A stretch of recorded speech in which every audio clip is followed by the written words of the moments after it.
মাগরিবের নামাজ কয় রাকাত?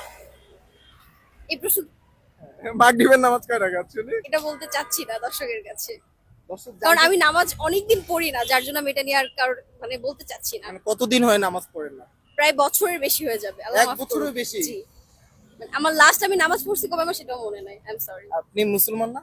অবশ্যই আমি মুসলমান। আচ্ছা, মুসলমান হয়ে 1 বছর ধরে নামাজ পড়তেছেন না, আল্লাহকে বিশ্বাস করেন? অবশ্যই। জান্নাত জাহান্নাম বিশ্বাস করেন? অবশ্যই। তা আপনি যদি এখন মারা যান, হ্যাঁ, তখন কি করবেন? কি জবাব দিবেন কবরে গিয়ে?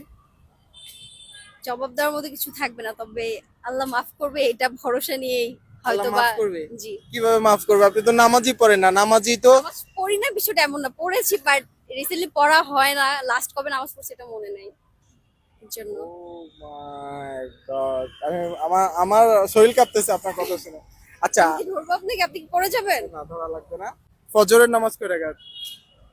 ফজরের নামাজ অবশ্যই 8 রাকাত। ফজরের নামাজ 8 রাকাত।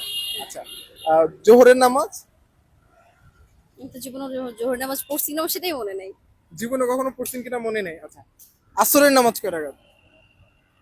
8 রাকাত। 8 রাকাত। এশারের নামাজ? 14 রাকাত বা 12 রাকাত। 14 রাকাত বা 12 রাকাত। জি। আমাদের বাংলাদেশের সুপারস্টার কে যেন? অবশ্যই শাকিব খান। কে? শাকিব খান। শাকিব খান। জি। আর বলিউডের সুপারস্টার কে যেন? শাহরুখ খান। শাহরুখ খান। ও গাইস, আপু ডালিউডের খবর রাখে। ডালিউডের সুপারস্টার শাকিব খান, বলিউডের সুপারস্টার শাহরুখ খান। বাট আফসোসের বিষয় হচ্ছে মানে নামাজ কয় ওয়াক্ত, কোন ওয়াক্ত নামাজ কয় রাকাত সেটা আপু জানে না। এটা সত্যি অনেক বেশি দুঃখের বিষয়। সো আপু, আই এম রিয়েলি সরি যে আমি আপনাকে একটাও গিফট দিতে পারলাম না।